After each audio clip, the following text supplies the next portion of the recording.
10 жылдан бери biz uşu bir hakikatsızlık menen күрөшүп келдик. Мына силер бардыгыңарга маалымат жетти. Мындан 8 жыл мурун ушул жерде митинг уюштуруп, Камчыбек Ташиев экөөбүз камалганбыз.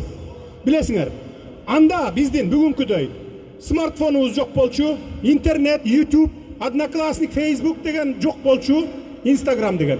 Мына акыркы 4-5 жылдан бери активдүү колдонгонуңар үчүн толук информацияны алдыңар. А 2012 жылы бизди камаганда, бизди эл душманы кылып көрсөтүп салган.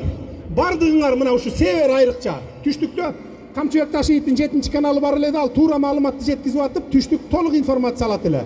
А түндүккө эл душманы кылып таштаган. Акыркы 3 жылда мына сиздерге мен информацияны жеткире алдым. Благодаря ушу соцсеттердин аркылуу, YouTube аркылуу дегендей. Толук маалымат билесиздер. Эми, эгерде толук ишенсеңиздер, мага ишениңиздер дагы, мен көрсөткөн жол менен кеткенге макул болуңуздар. Анан ызычуу азыр ызычуу кылып ушу жерде мындай ышкырып кыйкырып бири-бириңер менен жөөлөшүп түртүшпөстөн, бу да коркунучтуу. Мына бирөө жыгылып калса аны карабай атасыңар, тебелеп өлтүрүп коюшуңар мүмкүн. Ансыз деле мына кече күнү канча кишибиз жарадар болду, экөө өлдү деп уктум мынакей. Ошон үчүн эч кимге өлүмдүн кереги жок. Каалабайлы аны. Кыргыз мамлекети, кыргыз эли түз жол менен, ынтымак менен, анан эң негизгиси сабырдуулук менен жеңели бардыгын. Ошон үчүн мына сабырдуулук менен качан гана сабырдуулук болгонуңарда жеңишке жетесиңер. Мына канча жылдан бери сабырдуулук кылып келатасыңар? 10 жылдан бери. Мына 10 жылдан бери, акыркы 10 жылдан бери келип, мына эң аягына сабырдуулук кылгыла. Эми мындай болот да. Бул жерге келип кайра чогула бербесек, менин суранычым да силерден. Региондордон келгендериңиздер бар. Биякта шаар ичинде туугандарыңыздар болсо керек. Жок болсо өзүнчө уюшулуп, бу жерде керели кечке тура бербестен, азыр тарап. Дагы ар кандай провокация болуп кетип, бири-бириңер менен мушташып, дагы болбойлу тарап. Азыр мынакей колуңарда Кудай берген смартфондор турат. Эгерде керек болсоңуздар, бут тозгондор болсо, мисалы ушул мен айткан жолго бут тозуп, ушундай эле бир каршы чыгып, ушунте турган болсо, мен сиздерге Facebook аркылуу түз эфирден кайрылам, интернеттен. Чогулгула деп. Ошондо угуп туруңуздар. Ошондо кайдыгерлик кылбай келип берсеңиздер болот. Мейли каякта болбосоңуздар.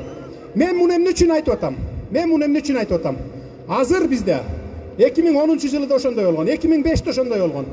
Түз жолду көрсөтсөң, олигархтар чыгат, анан шуструйлар чыгат, алар келет дагы элдерди уюштуруп туруп, жанагындай баклаш кыргыттырып, тапыч кыргыттырып, бул туура эмес кетип баратат, тиги бу деген ушундай бир акчасынын күчүнө салып, мишайт этиши мүмкүн, бизге тоскоол болушу мүмкүн. Эгерде ошондой тоскоолдуктар болсо, мен сиздерге эч жашырбай, мурда түрмөдө жатып, мен силерге кайрылалчу эмес элем. Болбосо эми аяктан телефон запретта. Азыр мына чыктым, эркиндиктемин. Кайрыламын бүтүндөй, кайдыгер калабай келип калсаңыздар болот. Бирок эч кандай мушташ, кырылыш, уруш талашы жок. Келип бериңиз. Мына биринчи мындай. Урматтуу туугандар, алло, 1 мүнөт. Урматтуу туугандар, мына бардыгыңыздар Садыр Жапаровдун боштондугу үчүн күрөштүңүздөр. Ыраазычылык билдиребиз.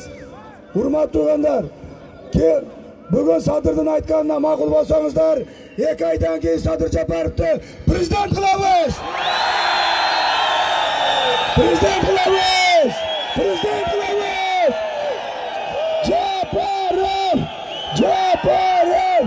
Жапаров!